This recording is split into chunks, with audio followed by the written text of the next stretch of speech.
হ্যাঁ, একটা গোস্ত বেশি করছে, এটা আমি খামু। কি আপনি খাবেন মানে? দেখেন না আমার বিলের গোস্ত করা ছোট, আমাকে দেন। কি বলো তোমার গোস্ত ছোট? তোমাকে তো সবচেয়ে বড়টা দিলাম। আচ্ছা ঠিক আছে, তাহলে আপনি অর্ধেক খান, আমাকে অর্ধেক দেন। হ্যাঁ, তোমাকে দেওয়া যাবে না, আমি বন্টন করছি, আমি খাবো। ভাই ঝগড়া না করে সবাইকে একটু একটু করে দিয়ে দেন, এটাই ভালো হইব। এটা থেকে সবাইকে একটু একটু করে দেওয়া যাইবো? ভাই সবচেয়ে ভালো হয় হুজুরকে বিষয়টা জানানো। তাহলে হুজুরকে আমি বিষয়টা জানাই। মাশাআল্লাহ, তোমাদের গোস্ত বেশি হয়েছে আজকে। আচ্ছা শোনো, আমার রুমে দুইজন ক্ষুধার্ত ব্যক্তি আসছে, বুঝছো? ওনাদেরকে খাবার খাওয়ানো আমাদের উচিত। এখানে তো একটা গোস্ত আছে, আর এমন কেউ আছো যে আরেকটা গোস্ত দিবে?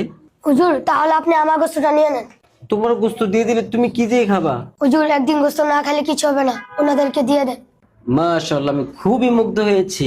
এই গোস্তের হকদার আমি পেয়ে গিয়েছি। এই নাও, এই গোস্ত তোমার।